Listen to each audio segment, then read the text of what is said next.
is How We Met, a Queer Love Archive.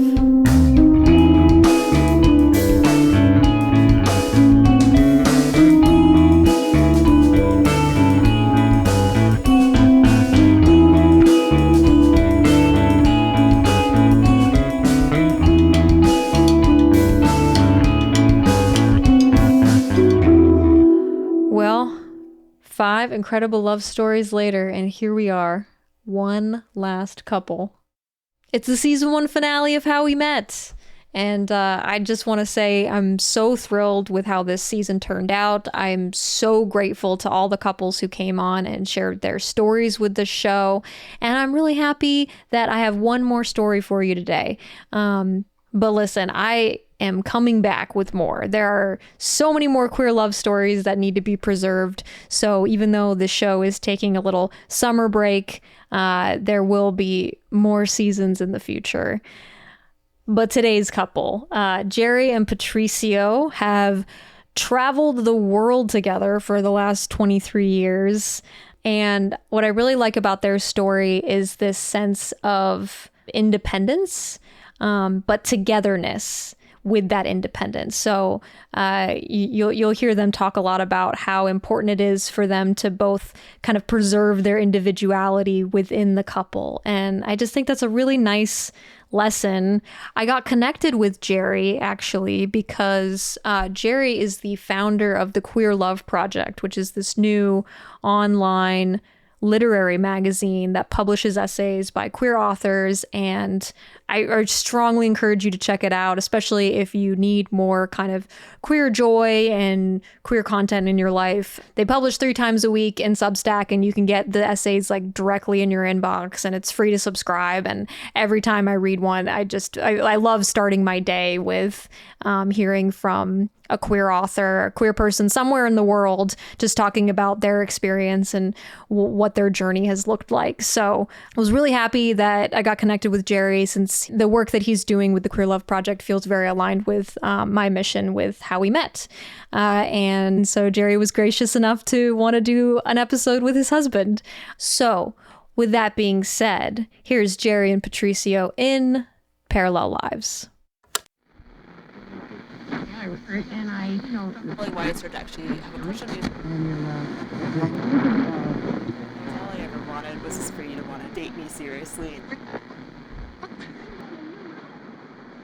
I'm Jerry. He, him are my preferred pronouns.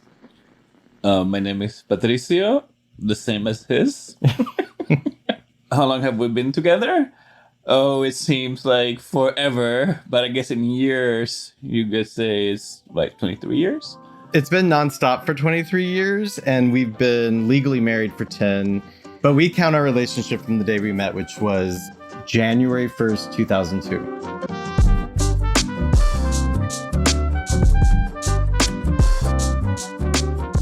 I had gone out New Year's Eve to a friend's party and then went to a big gay dance party in downtown Atlanta. I'd been living in Atlanta after college.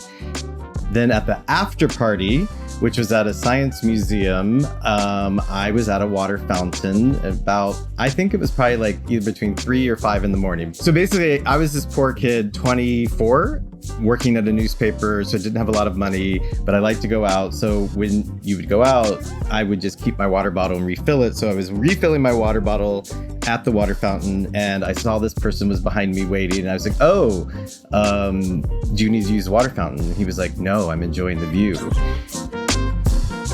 Which sounds kind of creepy now. You know, it was one of those late night parties where you're like there, like looking at people, and then he showed up, and I went like, "Ooh, who's this cute boy?" Yeah. And I was shirtless. Yes. My shirt was tucked into the back, and so was the water bottle in my back pocket. So, and I was like, well, if he likes me now, then that's a good sign. So I like went into the bathroom and washed my face, and then he was there when I got out, and we just started kissing, and all my friends were happy about that because I'd been annoying them and kissing them all night. And so they were like, oh, good, he has somebody else to play with. And yeah, I took him home, and he stayed for a few days and then never left. It was, I don't like saying love at first sight because obviously you always want to like make sure this person isn't crazy or something. But But The way I lived, it was kind of crazy, actually. But we did a lot of talking. And one of the first things was, I don't know how it came up, because I don't think you normally will ask somebody what their birthday is, but maybe I was poking around and he told me his birthday, and we happened to have the same birthday, and we're both Geminis. I mean, we're 11 years apart, but I was like, no way. And so I made him show me his driver's license to prove it. And so then I was like, oh, this is interesting. I've never met anybody with my exact same birthday. Although my ex-boyfriend had the day before me. So I have a thing for Geminis, obviously. And then you said something very sweet and charming at the time, which also sounds like a bad line, I guess. What, that I've been waiting for you my whole life? Yes. You said, I've been waiting for you for a long time. Oh, for a long time, yes. I was teaching at Clemson University. I'm a trained architect, so I was teaching architecture design at Clemson. I was more kind of focused on my career and trying to, get a hold on my, I guess, teaching career at that point. So, after a while, I've been developing throughout my career. I had lived abroad, returned to the United States. It was kind of difficult to, get back into a career in the United States. So I finally did it. So it was very much like professional orientation. So, by that time, I was said, okay, enough. I need to start working on a personal relationship. So I started doing that. I also think that 9/11, even though he doesn't think and doesn't remember what it was like there was sort of this cataclysmic moment of people like reassessing and reprioritizing, very much like people post-pandemic or during the pandemic. And so the fact that we met right at the cusp of the new year, right after this horrible 2001, I think also was probably part of it. Even though Patricio is 11 years older than me, in some ways I feel like we're the same age, because I call it our gay age, because I came out in the early 90s and you came out around the same time. So even though there's a difference in our chronological age, we sort of like have the same coming out experience and maturity.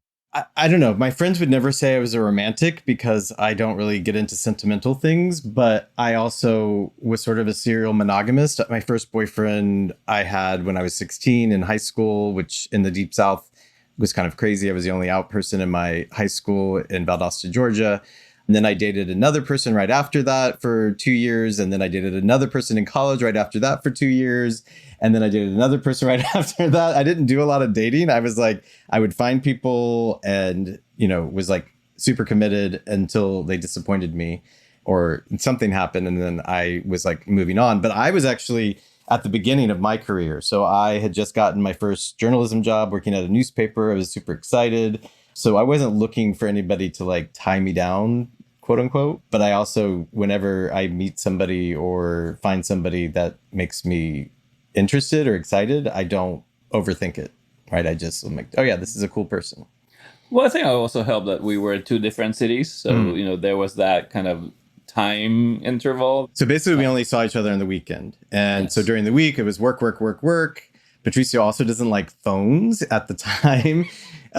We had cell phones. That was like kind of the beginning. Still don't like phones. But I remember the first time I visited him, I was like, what's that sound? And he had his landline. This is a time when we still had landlines. Yeah, he had his landline attached to an answer machine in the closet, and the volume turned down, and he just never answered his phone. So during the week, we didn't really talk, and then he would come visit me on the weekend, and then we basically spent time in bed the whole time, so I didn't really share him with any friends or anything. So it was sort of like this long-distance relationship where we had a lot of contact for intense periods, and then during the week, it was focus, so I couldn't like swoon and moon and like be obsessed. Luckily, my ex right before him had gotten me over my codependency. I always say, like, if I hadn't dated the guy before Patricio, I don't think I would have been ready for Patricio, because Patricio's not into codependency. But I was like wanting to spend every day, every minute with somebody and do everything together. And Patricio's like, no, we don't do that. I do have to tell you the craziest story, which is when I realized he didn't have furniture because he thought it was too bourgeois. So the first time I went to his house, he had a townhouse in Greenville, and I'm all nervous about going there. And we go in, and it's amazing because he has all these bookshelves and books, more books than I had. And then we go upstairs. Well, and they had like 2 tables made out of sawhorses and doors. Which is a very architect thing to do, I guess. It's a very architect. And then you had sounds weird, but it's a very architect. And then he had a futon on the floor in his bedroom with nothing else. It was just like a bare room with a futon. Well, and the telephone in the closet. Yeah. And then a rolly desk chair. And I was like, okay, so where do we sit? And so we decided we would sit on the futon on the floor. Where else are you going to sit? He had gotten all of this like olives and cheese and salami and hummus, which now I realize is his main food group. Like that's still to this day the thing that he eats. And we basically had this little like picnic on his bedroom floor.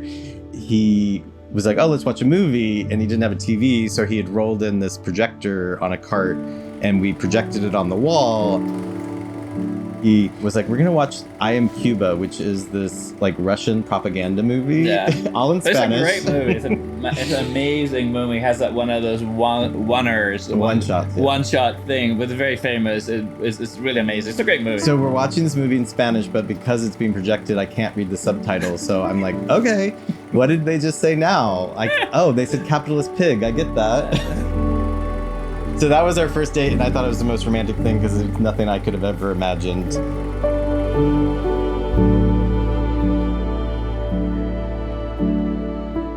But he had this thing against sofas. And when he came to my apartment, he kept saying, he's like, ugh, couches, sofas, I hate them. And then eventually he realized how comfortable they were. And now he says I've corrupted him because he likes to sit and sleep on a sofa. And it's not that I hate them. I hate them because they're so comfortable, because they're so nice. Yeah. So, they're just like a trap. So he was his like monkish self, and I like corrupted him with comfort.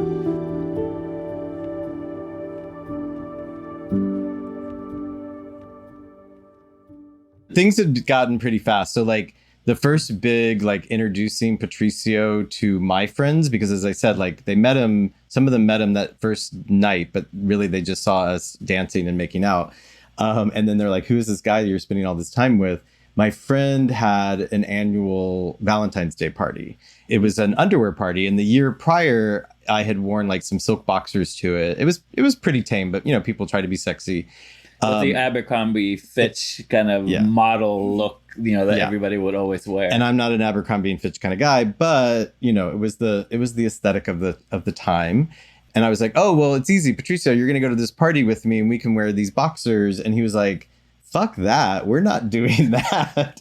And he's like, we're going to this thrift store. We went to Value Village and we started shopping for pink 90s. And we literally, this woman came over. She was like, "Oh, this one looks good on you. This was a good." And I think you got like magenta, and I got like this peach negligee. And we wore these 90s with combat boots. And my friend hated it. He's like, "How dare you come to our party in 90s?" And I realize now, like, we didn't really use the term, but we were just like kind of being queer and queering the Abercrombie Fitch gay party. And these gay guys hated it. And I was like, this guy gets me.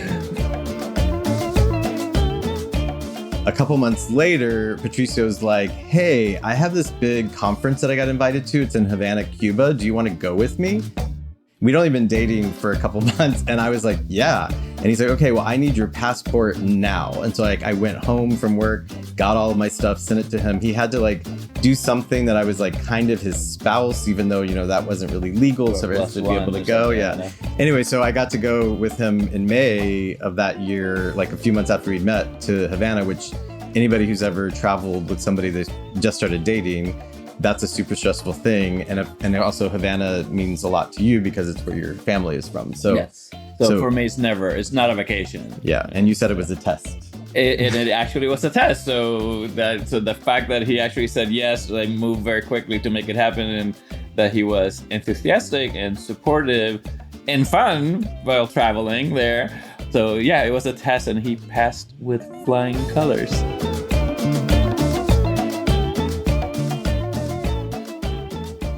We were annoyed by doing this long distance thing after about, I guess, 6 months. And so I applied to grad school thinking, oh, if I can get into grad school, there was a university near Clemson. It would only be like 30 minutes away and I could live with you and I could just commute. that didn't work out because of money and other issues. So then Patricio was like, do you want to move to Spain with me? He was like, my university has this program and I can go there and we can live together for a year. And I was like, absolutely. And I quit my job and I sold everything I owned. And everyone thought I was crazy because I just gotten a promotion at this new job that I was excited about. But I was like, no, I have to.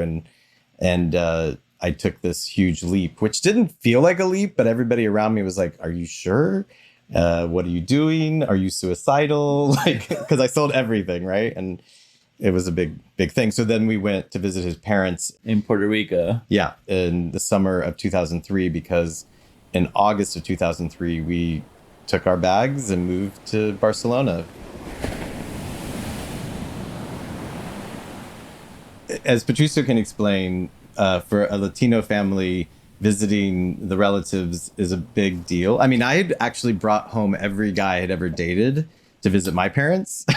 So I kind of was just like, this is what I'm doing. They met my brother and sisters. And, you know, I never said like, this is my boyfriend, but they all knew and we would sleep at home. But for you had never brought anybody home. No, how about one person, okay. One boyfriend right. Before. But this was the big one.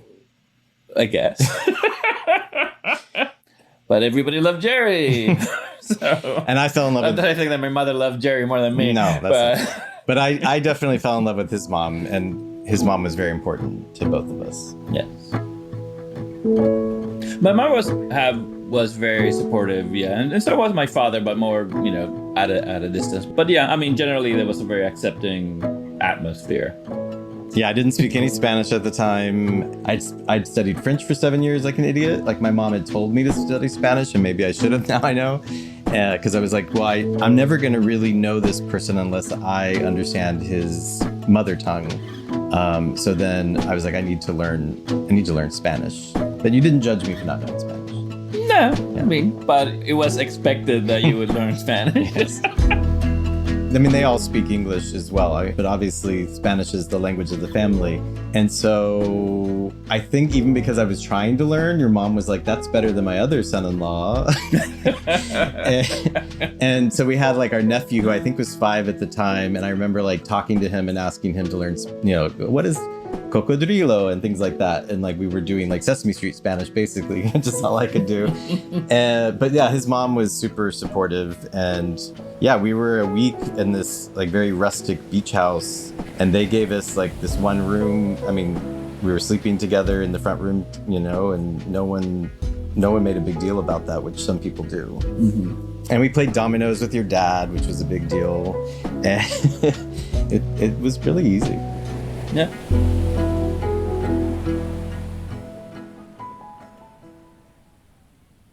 I think we knew from very early on that we were going to be together the rest of our lives. To me, I mean, I remember you thinking something similar, but... Yeah.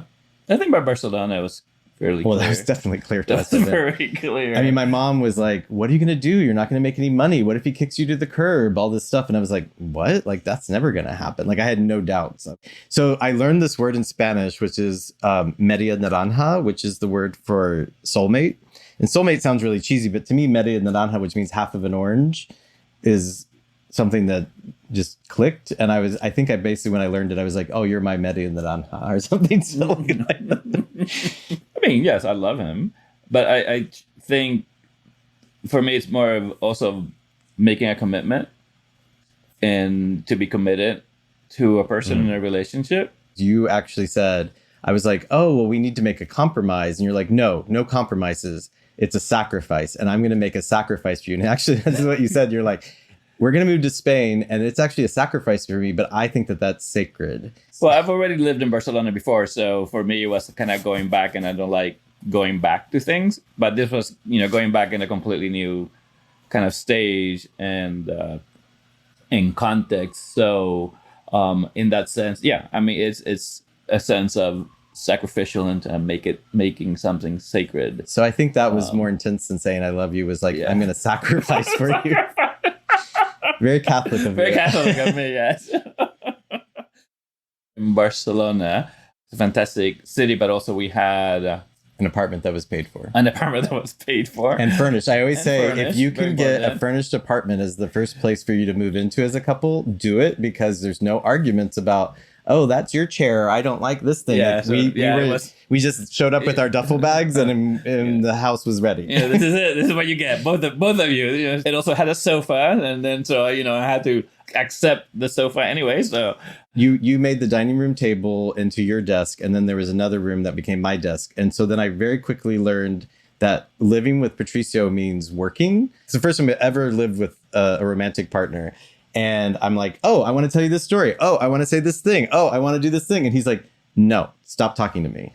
And so I learned to work because he was going to work. And so then I had to have this like regimen where I'm writing every day and you're writing every day, and we would go long stretches without talking, and then we would have lunch together, and I would make us lunch. I mean, I got into a weird space because also I wasn't making money, and I felt like, what is my role? So I started doing all the domestic duties. I did the laundry, and I started learning how to cook, and we watched The Simpsons in Spanish so I could learn Spanish.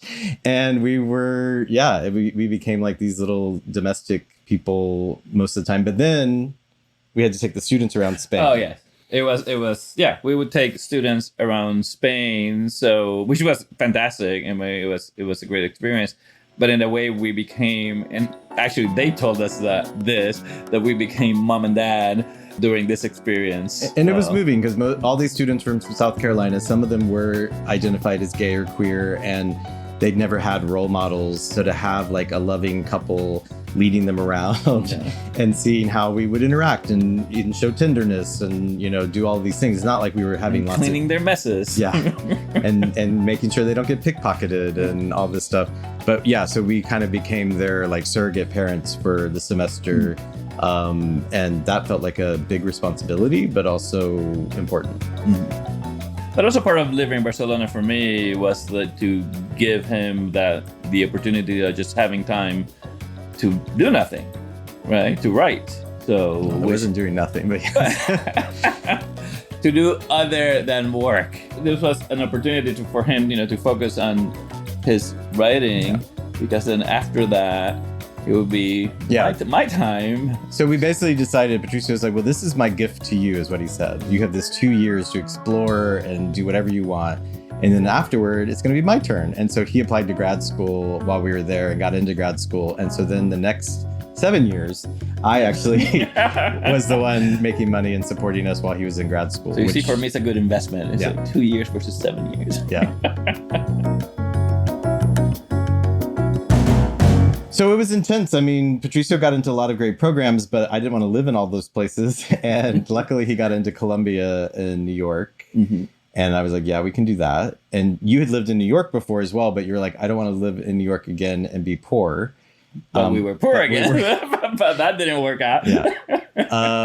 Because, I was a freelancer at the beginning, and he was a grad student, so we didn't have a lot of money.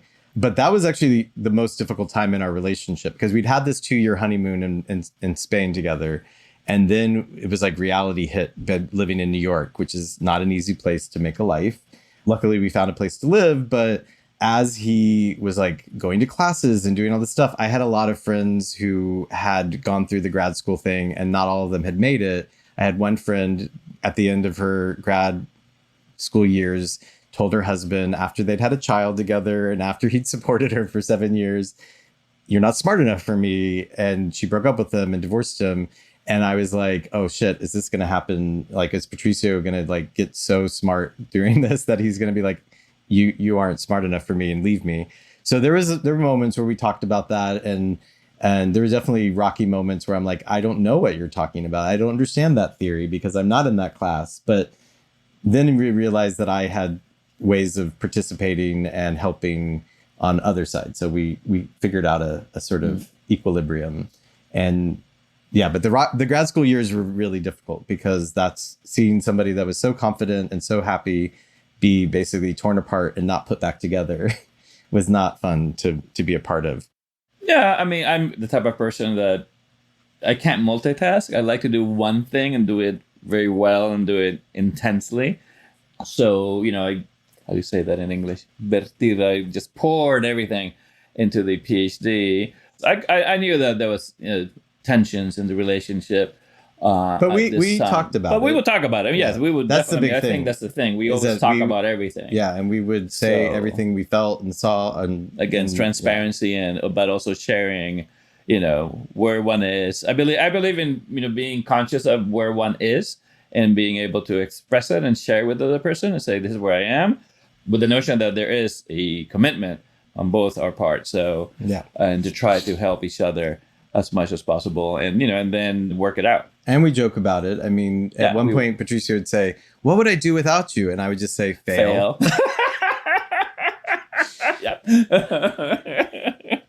I'm the support behind it. So yes, it's like try to support. I think it's what's important. I mean, we like what we do, which is a great thing. Not a lot of people have the privilege, and it is a privilege. So but it's also a privilege that we've fought for and worked very hard at it. It wasn't just given to us. So we recognize that because it wasn't given to us. We try to protect it. But also, what I like about Jerry is that he has his own interests and his own things that he likes, that are not necessarily what I like. So, I like that he has his own perspective and his own interests. So I think that also kind of helps that during these years where I was so focused with the PhD, I will be able to actually kind of look at the world differently from a different perspective and say, okay, there's also something else, right? There's another world. It's not only this world. He was very much into theater and into movies, and he would go. And I became editor-in-chief of a publication, so I got very busy as well. So, and I had parties every night. In another world. So that also, I think, allowed us to, navigate the tensions. My thing is, I had friends who failed in relationships because they feel like their partner needs to have all the same interests, do all the same things, and basically be their best friend and their sex partner and fill in the blank everything. And what I realized is like, oh no, like this other person compliments me, but doesn't have to be interested and do everything with me. So I have a long list of friends and chosen family and found family, and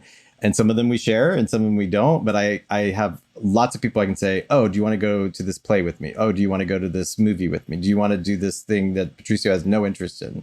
But then I get jealous. It's like, why didn't you invite me? So we came up with a rule, which is he always gets the first invite. And then he has to say no promptly, so I can then move on to number 2. Which I don't. I don't say no promptly, so I miss my opportunity. So I say, well, you didn't say anything, so he just moves ahead. It's like, oh well. So he gets first chance, and then the floodgates are open. Yes. There are parallel lives, and we share at moments, but not necessarily at every moment, because I fell in love with a person who is independent. I don't need to fall in love with myself.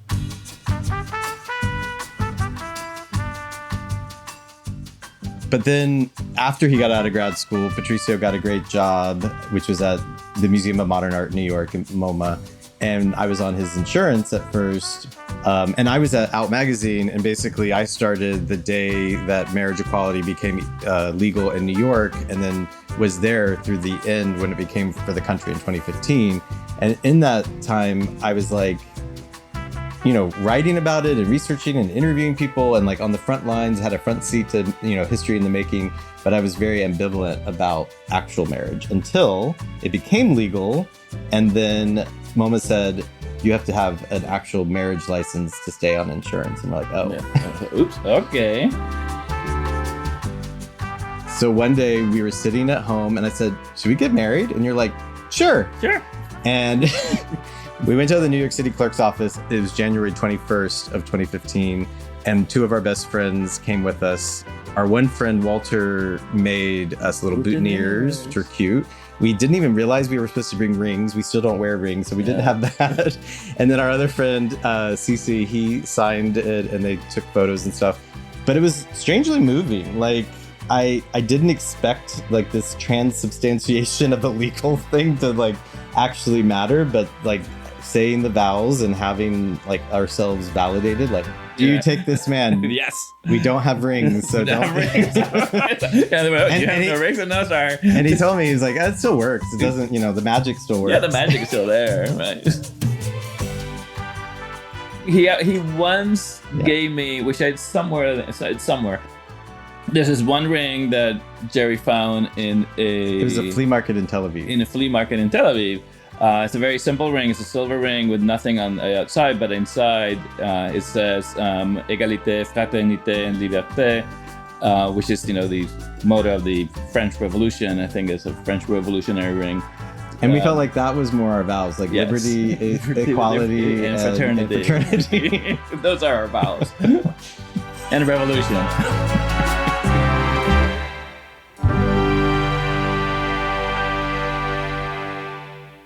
His job now is in Boston, so we live now 4 hours away. We're doing long distance for the last 8 years, which has been rough.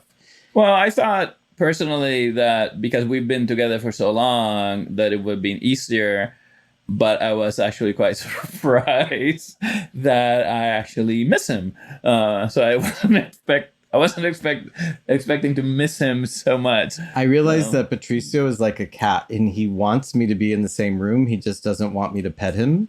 And so when I'm not there, he's like, "Where is he? Where is he?" No. And then when I'm there, he's like, he ignores me. So it's like it's an interesting thing. So basically, our equilibrium for that has been that I realized you can't go longer than 2 weeks without seeing each other. So either I go up to Boston or he comes Which is down. generally to the case because when I'm teaching, I'm there full time. But I will say the pandemic was an interesting thing because then he was in New York again full time, which we weren't used to, and we were obviously shut in together full time, and we still liked each other, which a lot of people didn't. We do travel together. Yeah, that's the big thing. I've realized that our best way of connecting is to get out of our domestic spaces and out of our routines. So traveling together is when we really reconnect, because we tried to do like date nights together and it doesn't always work in the city, but when we're in a different location and outside of our normal bubble, those are some of my favorite moments, is actually when we're traveling. I mean, this is going to sound really heavy and deep, but, I actually don't believe in unconditional love. I think there are always conditions, even with parents and biological family. But I think, Patricio, you have taught me, like, I know I've disappointed you at times, and probably you've disappointed me, but I've never seen you waver. Like, I've always known that I've had a safety net, and that's why I can take all the risks that I can take. I would disagree with you. Actually, I do believe in unconditional love. I think once you make a commitment, you make a full commitment no matter what, end of story. See? So I'm wrong once again? Yes, so you're wrong. I can only speak to myself and I can only offer it from my perspective. Whatever Jerry wants to do, that's his prerogative. I cannot control him. This is my commitment. Of course, I want him to have the same level of commitment to me, but if he doesn't, he doesn't. But this is what I've chosen to do. It's not an imposition on him. I've made this choice for myself to share it with another person. And I believe, I truly believe that that's why we actually have been, able to be together for so long and going through, some serious difficulties, is because we have made that kind of openness, or I don't know what it's exitoso, that made that kind of commitment. But also, I guess it's not only the commitment of the couple, but it's also the commitment with oneself. It's the whole question of sacrifice, right? Of sacrificing yourself, of making this sacred. It's the reason why I never had a doubt. Like, when everybody was like, the outside view is, how can you wreck your life and like move to another country where you don't speak the language, you don't have a job, with somebody you've hardly known for like a year. And I was like, how could I not? Like, this is the thing I've always wanted, the person I've always wanted. Like, there was no doubt. I knew that there was that commitment. No. I didn't doubt it. But I believe in parallel lives, right? We have parallel. It's not the same life. It's not about when people say, "Oh, we have the same life." It's no, we have parallel life. We have our own interests. We are our own individuals that walk together, hand in hand. But always as individuals. He's not erasing himself to me or the other way around. I don't want that. I want a full individual to walk with me, and that is what I believe is the commitment.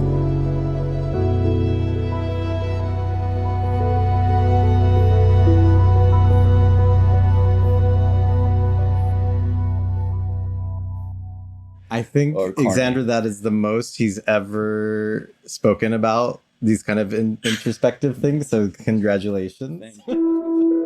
Thank you so much, Jerry and Patricio, for sharing your love story with this podcast. Before we say goodbye to Jerry, though, I wanted him to give a quick elevator pitch on the Queer Love Project in his own words and why you should check it out. I'm Jerry Portwood, the founder of the Queer Love Project. We are a new publication. We publish original personal essays every week. You kind of think of it as modern love, but queer and maybe hornier.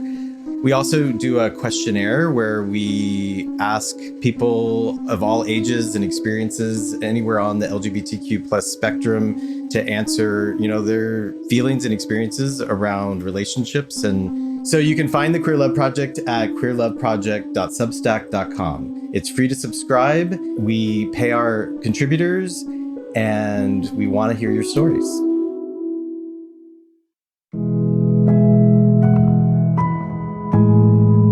How We Met, a Queer Love archive, is produced by me, Xander McMahon.